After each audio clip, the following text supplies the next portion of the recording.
Hello, welcome to the Hybrid Workspace Adapting to the Future panel discussion. I'm Kelly Hostler. I'm a marketing manager or a marketing programs manager here for D&H Distributing.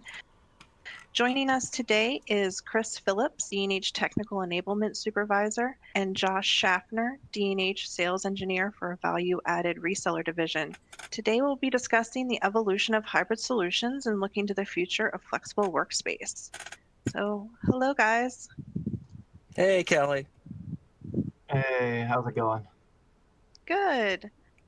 I wanted to start out with just asking a few questions, and I know, Chris, you have some polling questions you want to reach out to the resellers with as well. If anybody on the call has any questions for Josh or Chris, please feel free to put it in the chat, and we'll make sure they know, and we can get that answered for you. So just starting out, hybrid and remote work solutions provide opportunities for companies to expand employee searches outside of their local workforce.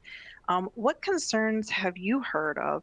And do you have any recommendations on how value-added resellers can support end users with workers scattered across large distances? Do you want to go ahead and start with that one, Josh?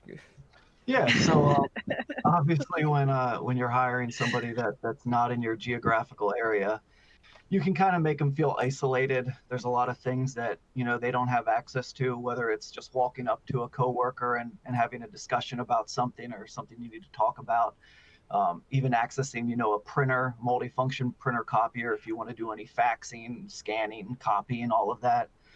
Those are the things that you don't really have access to. But then there's also the aspect of little huddle rooms, meeting rooms that you have during the workday, and then some of the events that you might have after work, trying to figure out ways to make them feel not so isolated.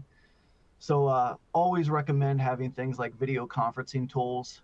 Always, invite these remote workers to these events, even if everybody that's local is in the office, making sure that you take them into account and kind of have some type of unified communication solution for them, and also the tools so that they can access that stuff from wherever they're at, whether it's the laptop with a webcam built in or an aftermarket webcam and mic, all of that. You don't really want them to have a solution that just barely gets them by, like a cheap motel. You want to give them something that they enjoy working with. Yeah, one of the key things that we keep hearing, especially as all companies are doing this, they're starting to widen their net of employees and where they would like to purchase them from, is the ones that are hired remotely do lose that camaraderie they would have if they were closer to the office. Even though many of us aren't going into the office on a daily basis, we still do on occasion connect with each other. So making sure that they, like Josh said, have the ability or have the technology that they need to form that camaraderie with people. And that goes into making sure that they remotely have a decent way to connect both visually and audibly to the office, and B, making sure that when there is events happening within the office, that those people can still be brought in virtually and still feel like they are not being kind of pushed off to the side. It's really easy to have 10 people in the office talking about things, and then you have two people that are virtually just kind of sitting there passively. They don't feel like they can engage with the conversation because either the technology is limiting them, not being able to allow them to be heard, or just they generally feel separated from what's happening, even though they can kind of passively listening in the background. You can find out all these things by doing something very simple: talking to the people that you're there that are your remote workers, full-time remote workers, figuring out what their general complaints are. And you might find that they might go, hey, I really I really need help. I need a new monitor, but our IT department keeps pushing me off to the side because I'm remote and it's hard to get me out a new monitor, blah, blah, blah. But if you as a MSP are connecting with your customers and making sure that when they have a issue that can be resolved with an upgraded technology or just general um, maintenance, that will kind of help your stance and help you kind of serve those people a little bit better. Yeah, once you figured out on an individual basis which employees need access to what data, where's that data located, Yeah. what programs they use on a daily basis, and sometimes they use programs only once a month, so you better take into account, the rare things that they do. But once you figure out what they need to do their job and how they can do that remotely, now you just are kind of in charge of making sure that they're comfortable and they have a good work environment. And there's really no cookie cutter solution out there because everybody's work environments are different. Some people may live out in an area where there's really no good internet service, so they may have to go somewhere else, and that's just another thing you have to take into account. So Yeah. don't look at it as there's a one cookie cutter solution that's going to fit everybody. Kind of take the time and looking at it on an individual basis. Unfortunately, from our perspective, with the prevalence of everyone working remote, it actually didn't make things simpler for us. It made it infinitely more complicated because you have to really communicate very, very well with all of your remote workers and make sure you're staying on top of their needs, and that can be difficult. But there's a lot more upside because you're selling a lot more technology into those spaces as well. Exactly. It's all about investment, and if you make a good investment on your employees, they'll give it right back with production. Yeah. Thanks, guys. I definitely agree. Having the right tools at your fingertips is going to help improve the remote hybrid workspace solution. Obviously, from experience, we've been D&H here. We've been working remotely for almost 2 years. So definitely having all of the appropriate equipment is the key to making it successful. So, Chris, did you have a poll question you wanted to? Yeah. I went ahead and pushed out a poll question. We're going to be pushing out poll questions throughout this broadcast. We want to try and make it as interactive as possible with you guys. We want to get your feedback. We want to hear your questions. We want to hear your comments. We want to kind of bring you guys into this conversation as well. So go ahead, please answer some poll questions. We'll kind of loop back to the results on this after we go through a couple more questions, and we'll talk about what we found out from you guys. So Kelly, go ahead. Sure. So initially, I think almost everyone thought that working from home would be just temporary. I think we left the office thinking that we would be back in the office within 2 weeks. So there was a lot of, oh, I'll just work from my laptop. I don't need anything else at home. There was quite a scramble then to facilitate work from home solutions with the equipment that quickly became unavailable. There was a shortage in a lot of things, but now we're going on 2 years. Let's talk about some of the issues that maybe end users may be facing with that equipment that they initially received and were set up, and maybe it was some small and home office equipment that really wasn't built for the long haul. So what are your opinions on that? Yeah, I'll go ahead and start there. And I'll completely agree with you. At the beginning of this, I don't think anyone could have foreseen the length that this would have lasted and how much it would have just fundamentally changed the way we work and interact. And think about how 9 to 5 is. There's no 9 to 5 anymore. It's 9 to whenever you finally can pry yourself away from your laptop. But like most people, we took what we could and built ourselves a home office. And I can speak from my personal point of view. A lot of the products that I took are starting to show wear and tear after 2 years because they weren't made for me banging on them for 40 hours a week. Primary example is I have 3 UPSs to kind of protect my home network and my two primary workstations. 2 of the 3 of those are started to fail because they were about a year old at the start of the pandemic, and they didn't. Mostly the workstation ones really didn't get a lot of wear and tear use. Maybe my studio one, this one got a little bit more use because I also will game in here as well.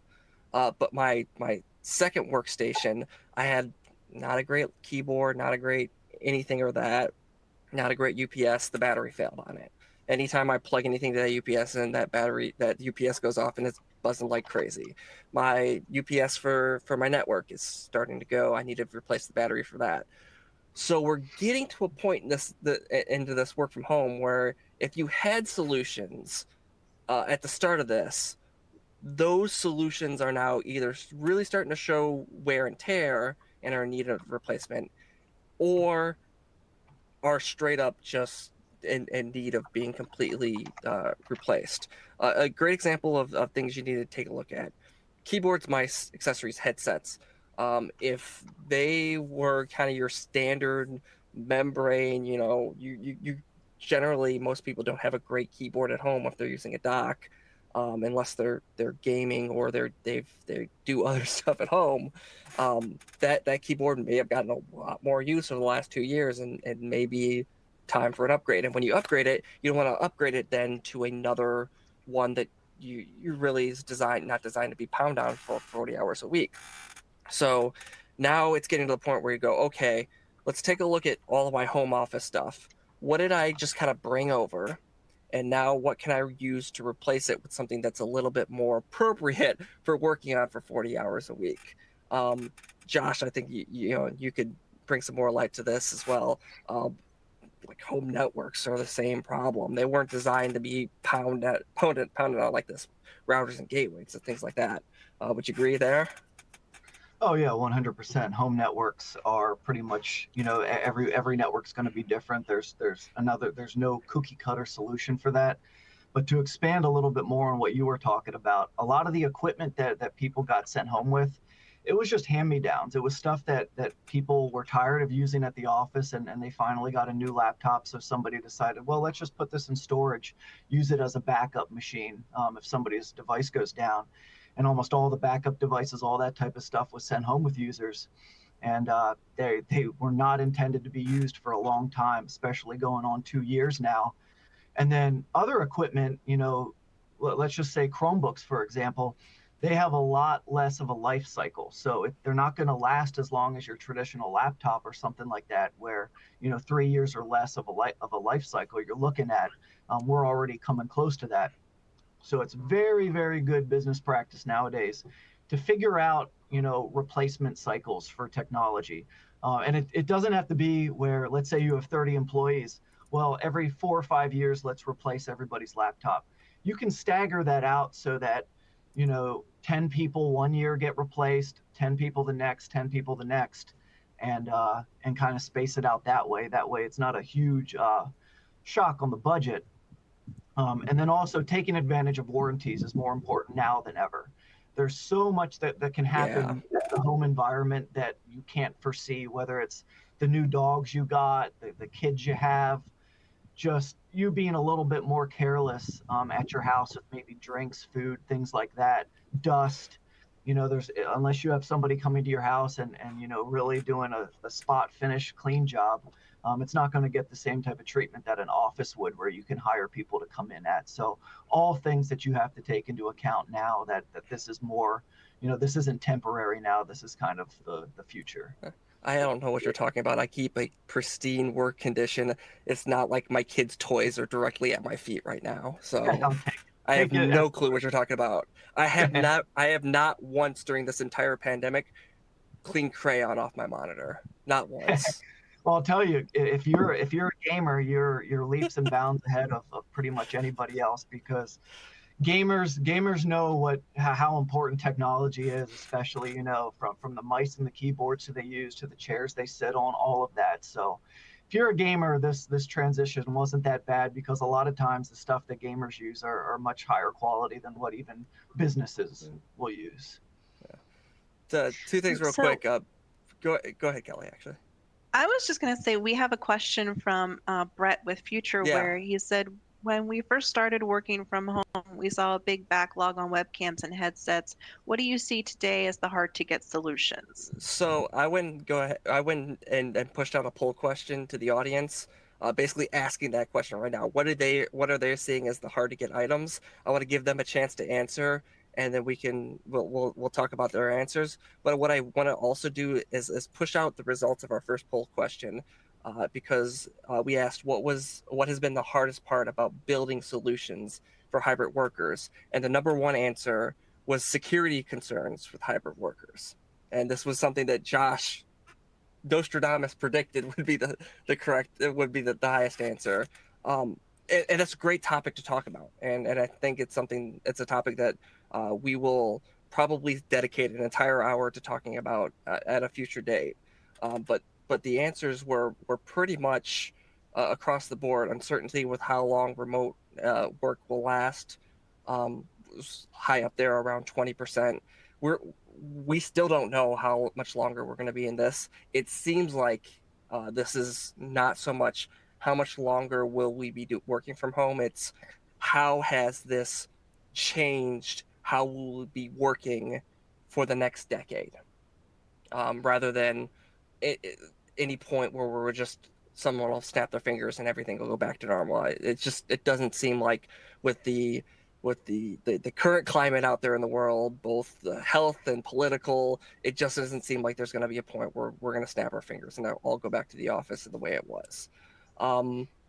Lack of products and key solutions. There's supply chains issues out there. You'd have to be living under a rock to not know that most of our stuff is sitting out on a boat waiting to be unloaded and then waiting to be put on a truck to driven to us. It is what it is. You try and plan out the best you can in the future, but there are certain products we'll talk about in a moment that are hard to get. Josh brought up a great point. There's such a wide variety of different solutions you need, especially in the different a wide variety of different houses. Like if you can install a wireless router in one person's house and it'd be fine, but if you take that same wireless modem and put it into a different person's house, it might not work because they have different walls, different house structure, blah blah blah. So this poll question was great because the answers were completely all over the place, and all the answers were somewhat justified. It's very, very difficult there. So I think that's why it's great for you guys to be here today, so we can kind of collaborate a little bit and shed some light on some things. Yeah, security is always going to be, in my mind, the top, just because if you make your resources available to the internet, there's inherently going to be vulnerabilities. And anytime you're doing that, there's no 100% secure thing. Anybody that tells you differently, stay away from them, because there's just no way. Unfortunately, cybersecurity, you're always one step behind, and that's how it's always going to be. And it's just hard to get past that one aspect. And there are plenty of other issues that people struggle with this, but to me, security, and like you said, we will cover that for sure in depth. Yep, we'll do that later. Okay, so another priority moving in with the pandemic is employee safety. Do you have any suggestions on how maybe businesses can utilize their existing office space to accommodate any combination of hybrid, remote, or on-premise employees? So end user has an existing office space, but they need to be able to practice social distancing, or maybe they use that as a meeting space more than like a work environment. So how do you guys address some of those concerns? So I can give a good example, and it's one that we've heard, and it's actually kind of a model we've taken here at D&H as well, where we still regularly meet in the office, but it's no longer kind of become the place where we do business out of. It's kind of become like home base, where groups will come back to the office for a couple days, a week, 1 or 2 months, a quarter, and just have general collaborative meetings. And we're focusing these meetings in larger environments where we can have people not only come together and meet in person, but also stay socially distanced and stay safe, because there is still health concerns anytime you get any amount of people in a closed space. It's just a thing still. So we're starting to see offices become less of like that place of business and more of that meeting place where you touch base, you reconnect with everyone, but you kind of use technology to help you spread out. You use larger conference rooms. You make sure you have large projection screens so everyone can see. You make sure those presentations are broadcast to teams to keep you the people that can't make it into the office, that are remotely, that they can see the presentations, they can interact with the people that are in the office as well. So that's kind of the shift we've started to see. We thought it was going to be a little bit more like we're going to see a little bit more aggressive like hoteling, and people like instead of having a desk at the office, they say, hey, I'm going to be in the office and this is the desk I want to use. That's happening. It's happening in certain segments, but for a wide variety of people, they still remain primarily working from home and then kind of just only coming to the office when they're meeting with their specific group, or they have a specific task they need to accomplish within the office. Yeah, you hit the nail on the head, making sure that, everybody, whether it's at their desk or at every little huddle space or meeting office, at the facility, that they all have access to unified communication equipment so that nobody gets left out. Everybody's able to social distance safely. And then obviously just make sure that all that equipment, everything is wiped down on a regular basis, before and after use. Yeah, I think, well, we had a large group come into DNH too, and I had to present to a few of our specialists, but I didn't particularly feel comfortable doing that in one of our conference rooms. So I was actually in the office and I delivered my presentation remotely from my desk to the solutions lab. So Yeah. that was exciting. Yeah, I remember allowing, yeah. Go ahead. Oh, go ahead, Chris. No, I was just saying it's a great case of just allowing flexibility, Yep. because everyone's personal safety line is in different places. So you want to make sure you accommodate everyone's personal. There's some people that are a little bit more comfortable being closer to people, and there's some people that are just like, I'm still, I want to participate in this group event, but I'm still gonna kind of keep somewhat of a distance. So is making sure your technology and the events that you're producing can allow for everyone's personal safety bubble to stay intact. So, Chris, do we have the results of the previous poll question? I'm anxious to see what they are. So Brett asked, just like on cue. Thank you. Because this one we wrote a little bit ago is like, I think people might be interested in this. He was asking, hey, at the beginning of this, we couldn't get webcams and headsets to save our lives. That was everyone, and for obvious reasons. We all went working from home. Many of us didn't have webcams at home. Many of us didn't have headsets at home.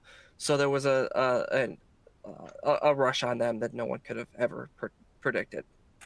Here we are now, 18 plus months in, and we're still seeing some solutions that are hard to get. And that seems to vary depending on the time you're watching this. So for right now, the main thing that people are having a hard time doing is getting laptop and desktop upgrades.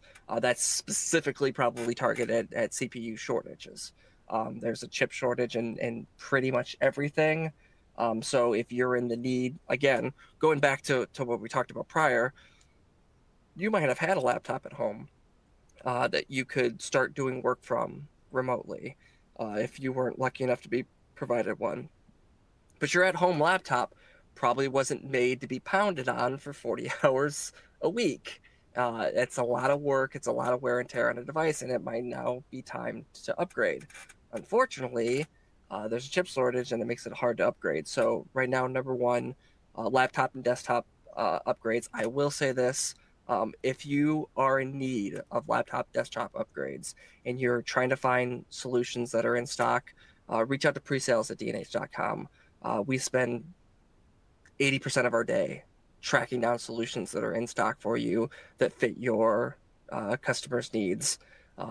Please reach out if we've got something if we've got something in stock that fits what you're looking for. We'll be able to find it for you. The second one was docking solutions, which makes sense because now people are kind of getting tired of just flipping open a laptop. They want to be able to use all their headsets and whatnot. So we found it a little bit difficult to find docks that have power pass through, meaning you plug your dock into the wall, you plug the dock into the laptop, and then the dock powers the laptop. Most of the docks that are available right now don't have that feature, so you would plug your laptop into the dock, but then you would have to also then plug your laptop into the power brick into the wall.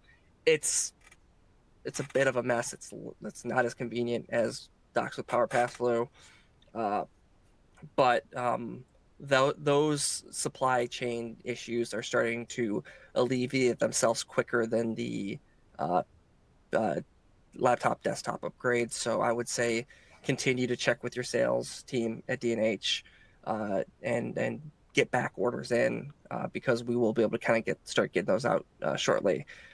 Third, again, Josh, we hear you. We'll make a note. Security appliances and things of that nature. I think a great topic for just an hour would be talking about hybrid security, and I'm gonna make Josh do that. So if you like hearing security talks from Josh, it's coming. Headsets, monitors have been difficult to get our hands onto, and I want to say our hands, I mean resellers like out there like you guys and pretty much in the channel, just because everyone may have a kid at home that likes crayons and let's color here. So it's time for monitor upgrades as well. But yeah, it's mostly desktop and laptop upgrades. Those chip shortages are starting to hurt everything, including just in most cases, just laptops. So was there a third poll question you had? Yeah, there's a third point. Well, let's keep chatting. We'll do that one later. Let's just keep chatting. Well, I only really have one other question for you guys, and it's actually something that I'm going to talk a little bit about too from my personal experience. But a lot's changed over the last 18 months. I mean, employee safety, growth in the mobile workforce, and in distance learning.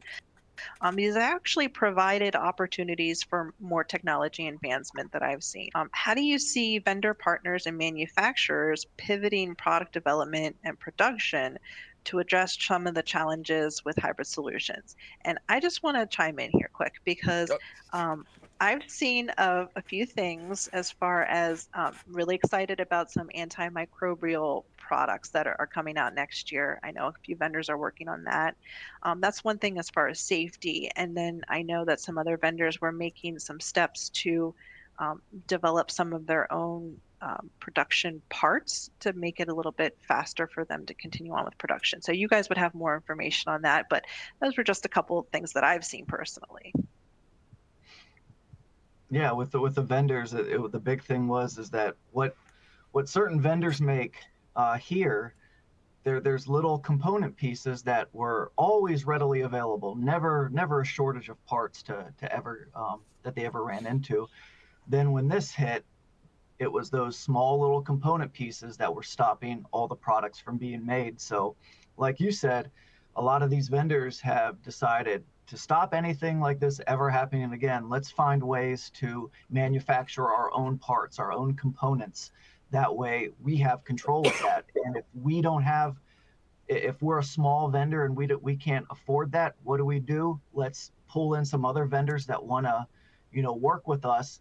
They might, not have money individually to pay for this, but together they do have the resources that they need. That way everything's made here.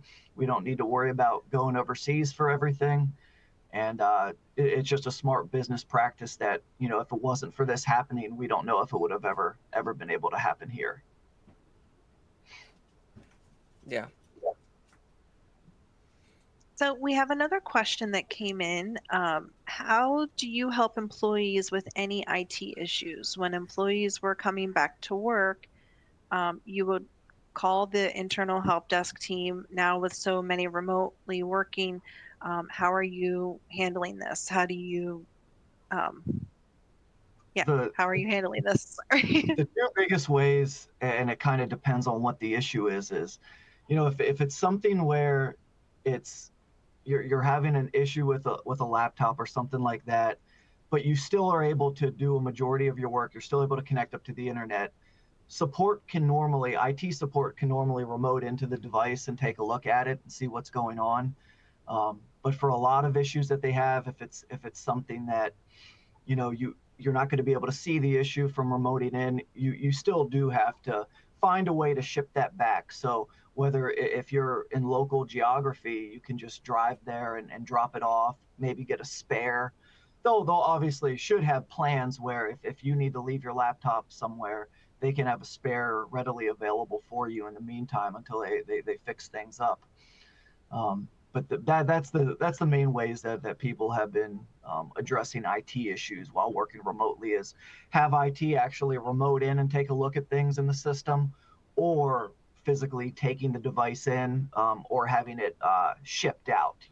1 day shipping, next day shipping, same day shipping, but with the same plan of let's ship them out a replacement device, have them ship the laptop in. That way, there's no loss of work.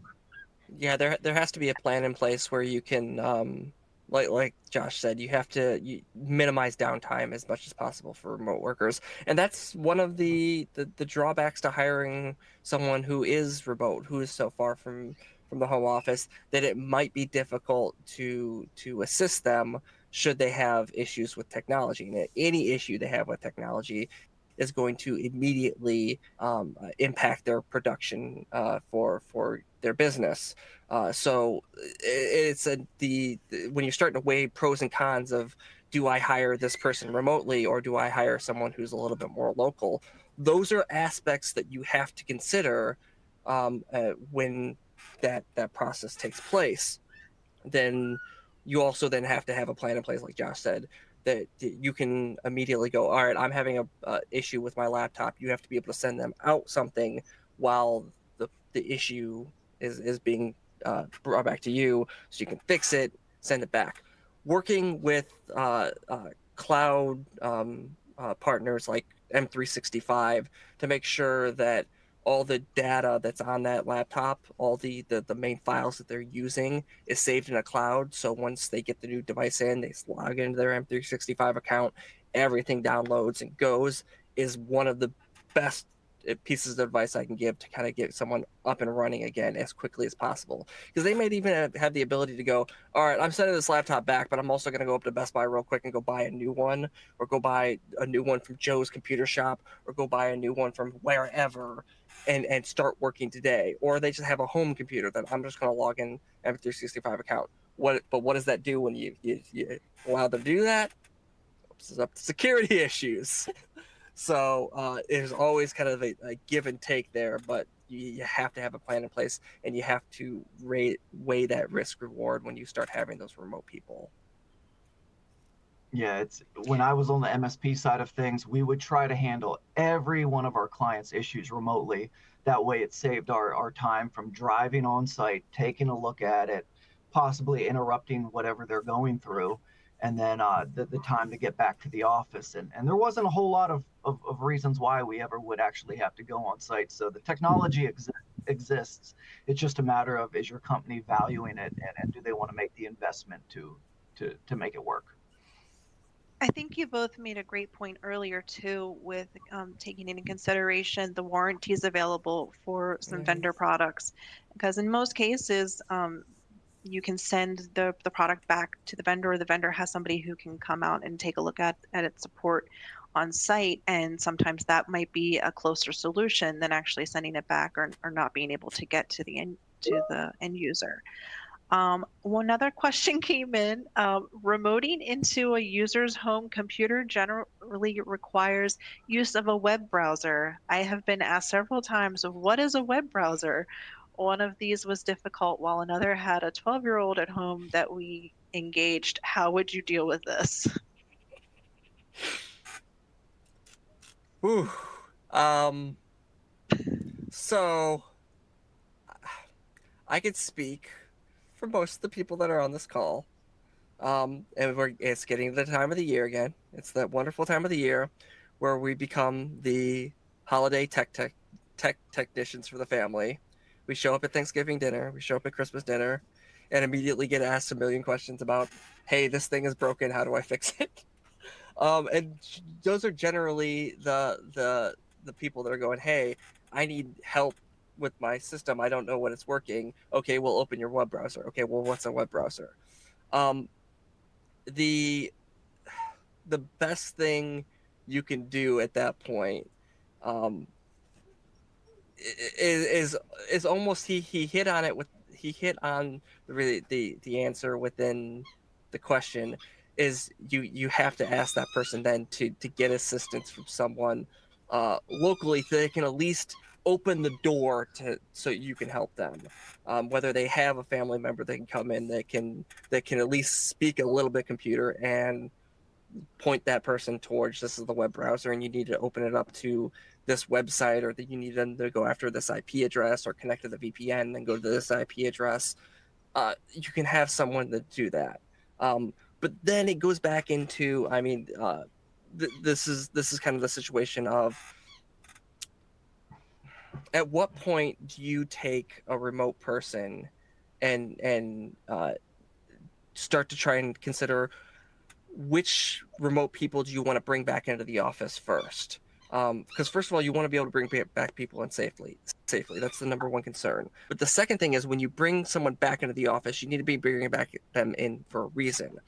And a valid reason is that this person isn't as technically proficient as other remote workers and might need help with their technology. And if you have that person closer to home, it's easier to deal with any issues that person might have with technology. Now, if you're hiring remote people that are having issues with technology, that's a huge oversight. If you're hiring someone that's going to be fully remote, they better know how to use a computer. It's just the facts of the matter. But And when you start honestly, thinking about coming back to the office safely, those are the people you want to prioritize. and if they're using a home PC to access corporate data, IT accessing that machine is the least of your concerns. What you really do need is you need preferably a domain joined machine that's company owned. That way, there's already software loaded on that machine that grants IT access. If you have a personal device that is accessing corporate data, you've just exposed all your corporate data to vulnerabilities that laptop, that's not protected by business grade software, more than likely, can spread around. So that if you're trying to troubleshoot somebody that has a home machine, that's going to be tough. That's going to be tough, and there's not too many solutions out there that are free where you could say, there's so many companies out there that when I was on the MSP side of things, you could tell them to go to a website and then they'd give you a code and you type that code in. Nowadays, they want you to pay for all that stuff. So I would say that there's more conversations that need to be had if somebody is having issues on their home machine. Yeah. So I did push out the final poll question a little bit ago. It was a little bit more for fun. Maybe if we're giving away 5 Amex gift cards to 5 lucky people that are watching today, maybe you can spend one of those gift cards and buy yourself one of these premium home office items.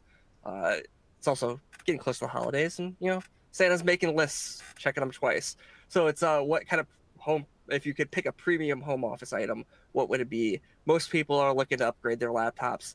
Me personally, I would love an ultra wide monitor. I've got 2 monitors side by side, looks ugly. Get a nice ultra wide one, and one that was put in at the end, and I think it was a great selection. Everyone wants a better chair. I would 100% agree too. Wouldn't you guys? Oh yeah, it's the chair now has become as important as your bed is now, with how many hours you spend in it. You spend 8 hours in the chair and 8 hours in the bed. You better that's where you make your investment, folks. That's where you invest. Yeah. I and think I'd choose. probably go with my standing desk. I miss my standing desk when Yeah, I'm that's working there you from go. home. I get enough Well, standing when I have to chase down the dog that's using a squeaky toy, and everyone can hear him in the background of the broadcaster doing. trying my best to ignore that. All right, we've got another question that came in. What is your best advice you have for some companies that rather go with hotels cube to save money, but some people rather have their desk cubicle, I'm assuming. So I'm gonna assume the question is people don't like the idea of hoteling. They like to have the idea of this is my desk, this is mine, no one else will sit here. Is that the general consensus of what they're asking? I think so.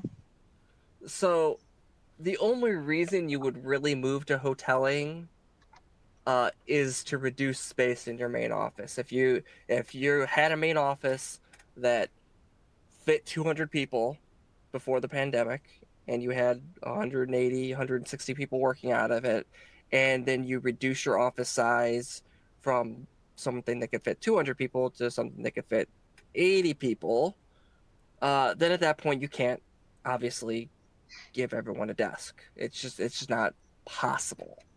What you can do is just make sure that when you are doing the hoteling, you're doing it in a fashion where the products that the people are using when they come in are products that are only used by them. And most hoteling solutions will contain basically a locker where if someone who has hoteled a desk will come to at the beginning of the day, they'll open up that locker. It'll contain their keyboard, their mice, their headset, basically everything that they make physical contact with at that desk. And then they take that to the desk they've reserved. They plug everything in. They do their work. End of the day, they take everything out. They go put it away. You at least make sure that the objects that they're touching at that hotel desk are theirs, and no one else touches theirs. That's probably the best thing you can do. Yeah, what I like to tell people is prioritize your needs and your wants, and plan from there. So let whoever's in charge of planning this stuff out, whether it's manager, whoever it is, let them know what your needs and wants are. And then what I've seen people do is they'll actually create, tiers of workspace, shared workspaces, like a good, better, best, where your good is just your standard dock with monitors, mouse, and keyboard. Um, the better might include headphones and a webcam and something else. And then the best option could have, if you have high priority people there, VPs, executives, whatever, can tailor to some of their needs, maybe an extra comfy. You get what I'm saying though. You Yeah. prioritize the needs and wants, and then maybe have different tiers of workspace to accommodate, make it a little less painful. Yeah, if you can have the space to house 200 chairs in an office with 80 desks, and you give everyone their own chair that they can just roll over to that desk to, that's even better because it's another thing you touch. So I think you guys touched on this a little bit earlier, but we have somebody asking if you guys have any idea when the chip shortage will curve. Oh, not for it. Best I've seen, and when I say best, it's the consensus, about a year and a half. Some vendors are already manufacturing their own chips. So whether the warehouses that do that are completed or not, no turnarounds are sooner. But for the vendors that are still relying on overseas to bring those chips over here, it looks like about a year and a half, and that can change at any time for the Yeah, worse. I'm not optimal. Or I'm not optimistic, I should say, that this will be a thing of the past in a year and a half. This is the I hate to steal a phrase. This is the new normal for a little bit. Is You chip had to say. shortages and everything. I had to. It's like contractually obligated at this point. If I don't, like, then the new normal police are gonna come and get me. Yeah, It's a thing. it's like almost every solution that I design, I do the solution that I'd want, and then I have to do the alternative solutions Yeah. option because parts of them Uh, aren't in stock. yeah, I would always say, just because something's out of stock doesn't mean the solution isn't viable. I- if you Where can there's a will, wait there's a if you way. can wait, yeah, if you can wait for the right solution, um, I would always recommend doing that, because if you just piecemeal or take a solution because it's the only thing you have available at this time, there's a high probability that you're going to have to, within this same chip shortage, replace that replacement solution. So do your best to just kind of make sure going, okay, this is the solution that I know will work for the next 3 to 5 years. Yes, it's not in stock now. The ETAs are 3 months out, but I'm going to get this order in now. And 3 months from now, they're going to be good for the next 3 to 5 years, rather than I'm going to buy this now because it's available now, but I'm going to have to circle back in 18 months and do this all over again. Yep, and you can always loop us in. I mean, you have so many engineers at your disposal at D&H, where we're not just a company you buy stuff from. We want to be an extension of your own team. So our engineers, I can speak for myself too. We find ways to make things happen. There's nothing that I look at and say it can't be done. I always think of some obscure way to make it happen, even if it's a band-aid solution, like Chris was saying, that'll only, this will be good enough until the right solution comes in stock.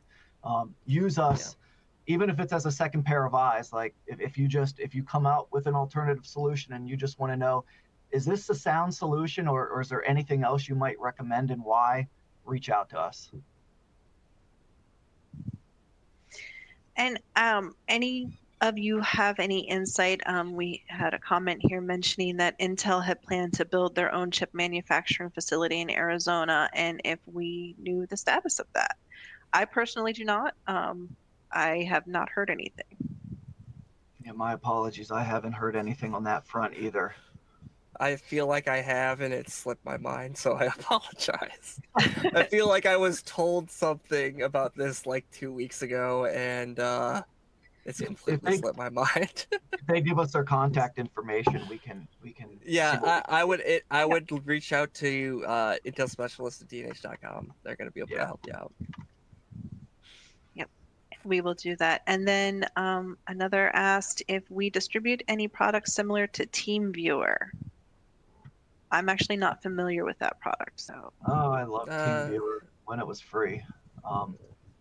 so Josh, you want to give a little context of what TeamViewer is?